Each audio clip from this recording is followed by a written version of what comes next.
Ես ուզում եմ առաջին հերթին արձանագրել, որ կառավարությունը սկզբունքորեն դրական դիրքորոշում ունի նախաձեռնության մասով, հաշվի առնելով նախագծի նպատակը, ընդ որում շատ հաճախ մենք քննարկում ենք տարբեր օրենսդրական նախաձեռնությունների հիմքում ընկած միջազգային փորձը, եւ ինձ հետ հաճախ է պատահել, որ երբ որ վկայակոչում ենք միջազգային փորձ, շատ հաճախ քննադատություն է հնչում, թե ինչու ենք մենք վազում միջազգային փորձի հետևից, չենք կարող հաշվի առնել հայաստանյան իրականությունը եւ մտածել Հայաստանին հարիր համապատասխան լուծում, եւ երբ որ մենք խուսափում ենք միջազգային փորձից եւ փորձում ենք կենտրոնանալ մեր հայաստանյան իրավիճակի վրա եւ Հայաստանին համապատասխան լուծում մշակել, դերևս քննադատվում ենք, որ միջազգային լավ փորձ չենք դիտարկել այս մասով։ Բայց ես կարևորում եմ հատկապես նախագծի հիմքում ընկած այն հիմնավորումը, որ Հայաստանի Հանրապետությունը ցանկանում է իր քաղաքացու հետ կայուն իրավական հարաբերությունների տրամաբանության մեջ դիտարկել ընտրական այս քաղաքական կարևոր իրավունքը եւ շատ հաճախ երբ որ մենք քննարկում ենք նաեւ իրավունքների ծավալը հնարավոր սահմանափակումները մենք պիտի նկատի ունենանք որ Հայաստանի Հանրապետությունում իշխանության կրող այո ժողովուրդն է բայց պարտադիր չէ որ նույն ընտրության շրջանակներում ժողովուրդը իր ծավալով համընկնի ընտրական կորպուսի հետ այսինքն այն անձանց ովքեր որ տվյալ պահին մասնակցում են եւ հնարավորություն ունեն մասնակցելու ընտրություններին օրինակ տեղական ինքնակառավարման մարմինների ընտրությունները դու կարող ես լինել Հայաստանի Հանրապետության քաղաքացի բայց տվյալ տարածքում մասնակցել այդ ընտրություններին, որովհետև ունես 6 ամսվա հաշվառում, բայց մեկ այլ ժամանակահատվածում չմասնակցես այդ ընտրություններին, որովհետև չես բավարարում 6 ամսվա հաշվառման կանոնին, եւ եթե մենք գնանք այն տրամաբանությամբ, որ սահմանադրությունը որևէ ձևով չի թողնում սահմանափակել կամ նախապայմաններ նախատեսել այս իրավունքի հետ կապված, մենք բնականաբար կվիճարկենք կամ վտանգավոր հող կնախապատրաստենք մինչ այս պահը տեղի ունեցած տեղական ինքնակառավարման մարմինների ընտրությունների մասով, դրանց լեգիտիմության մասով, ինչը ես վստահ եմ, որ մինչ այս պահը որևէ մեկը նույնիսկ մտահոգություն անգամ չի արտահայտել այդ ընտրությունների լեգիտիմության մասով, հետևապես մեր օրենսդրությունը արդեն իսկ գնացել է այն ճանապարհով, որ նախատեսում է որոշակի պայմաններ տվյալ իրավունքի ներսում, որոնք որ թույլ են տալիս որոշակի առումներով սահմաններ գծել իրավունքի տեսանկյունից եւ նաեւ պիտի նկատի ունենանք, որ ընտրական իրավունքը բացարձակ իրավունք չէ, պետություններն ունեն հայեցողություն ընտրական իրավունքի համար պայմաններ առաջադրելու եւ տեղական ինքնակառավարման մարմինների մասով արդեն իսկ առաջադրված մեր ներպետական հայտի փորձը դրա վառ օրինակներից մեկն է։ Ավելին, եթե դիտարկենք նաև նախապատմությունը այս առումով, պիտի նկատենք, որ 2007 թվականից սկսած մենք պարտադրել ենք, որպեսզի ընտրությունները տեղի ունենան միայն Հայաստանի Հանրապետության տարածքում, քաղաքացիների մասով, եւ այստեղ կարող էր կրկին ողջամիտ հարց առաջանալ, ինչու մենք դրսում չենք ապահովում մեր հայրենակիցների համար ընտրատեղամասեր, այլ պայմաններ, որպեսզի դրանք կարողանան գնալ քվեարկության եւ ես պիտի փաստեմ, որ դրանից հետո ընդունված ընտրական օրենսգրքերը որևէ ձևով չեն վիճարկել այս կարգավորումը եւ սա շարունակվել է պահպանել։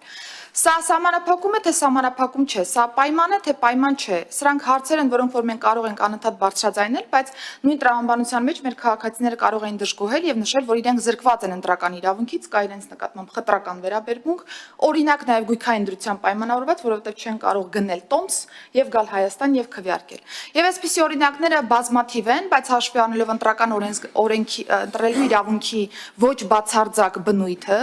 եւ նաեւ միջազգային թե կոնվենցիոն մարմինների եւ թե նաեւ ընդհանուր պրակտիկան, ես պիտի փաստեմ, որ թե Եվրոպական դատարանը, թե մնացյալ կոնվենցիոն մարմինները ըստ էության ընդունելի են համարում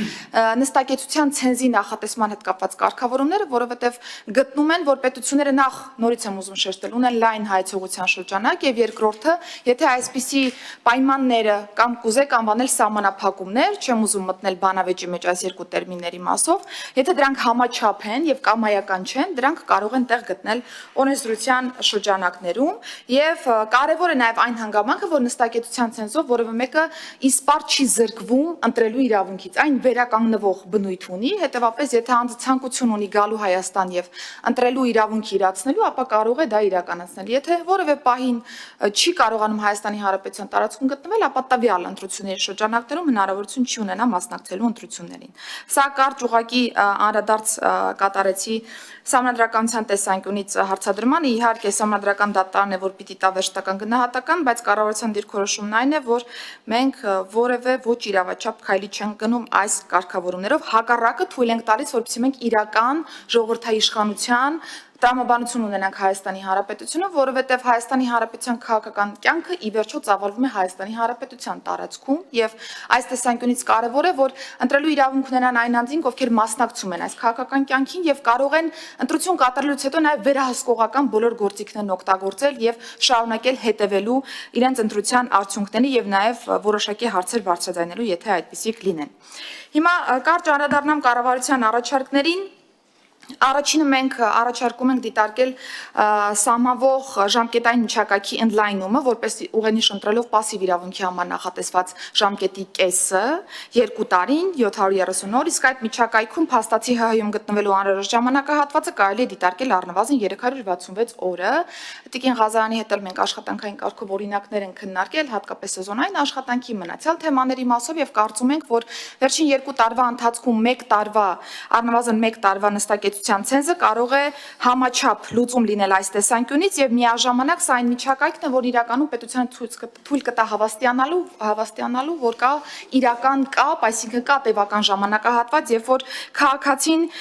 իր բնակությունը կապել է Հայաստանի Հանրապետության հետ։ Համակարգային միասնականություն ապահովելու տեսանկյունից առաջարկում ենք համանման նստակեցության ցենզ նախատեսել նաեւ թիմ ընտրություններին եւ տեղական հանրաքվեներին մասնակցելու համար, այսինքն հաշվառման կանոնին զատ պիտի լինի նաեւ նստակեցության ցենզի նախատեսման կանոն։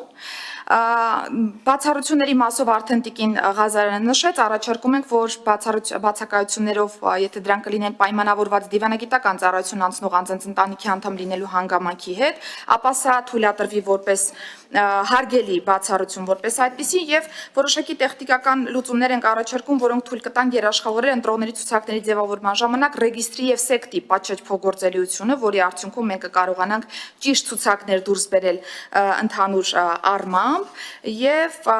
ուժի մեջ մտնելու ժամկետ, քանի որ պիտի նախատեսենք որոշակի ժամանակահատված, որի շրջանակներում որ քաղաքացիները պիտի հնարավորություն ունենան ծանոթանալու նախաձեռնության, առաջարկում ենք դիտարկել հրապարակմանը հաջորդող մեկամսյա ժամկետի սահմանումը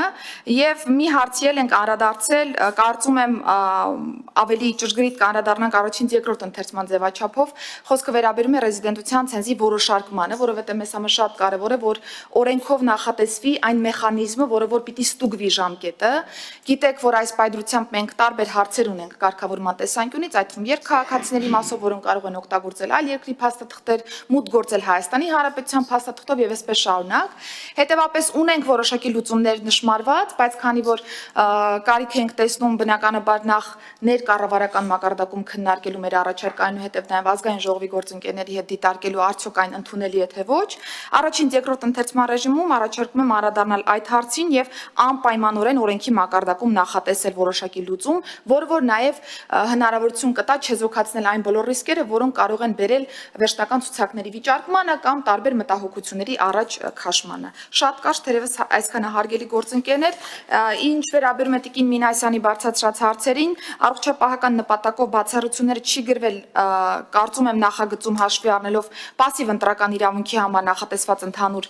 բացառությունները, որտեղ չկա այդ կանոնը, բայց ոչ մի խանգարող հանգամանք չկա դիտարկելու եւ հասկանալու թե որքանով անվիճելի կարող է լինել պրակտիկորեն այս բացառության նախատեսումը։ Ինչ վերաբերում է բիոմետրիկ համակարգի ներդրմանը, բնականաբար սա պիտի նպաստի, որ մենք կարողանանք սահմանին շատ ավելի ճշգրիտ նույնականացնել քաղաքացիներին, անկախ նրանից, թե որ փաստաթղթով անձինք մուտք կգործեն Հայաստանի Հանրապետություն, բայց պիտի նկատի ունենանք, որ դա եւս տևական ժամանակահատված է, մինչեւ նոր փաստաթղթերը ձեռք կբերվեն, բայց մենք կարիք ունենք մինչ այդ պահը նաեւ լուծելու այս հարցը եւ ապահովելու, որ առաջիկա այն ընտրությունները, որոնք որ տեղի ունենան այս արդեն օրենսդրական նախաձեռնության կանոնների կիրառմամբ, լիահույս լինելով, որ ազգային ժողովը կողմ կքվեարկի նախաձեռնությանը։ Շնորհակալ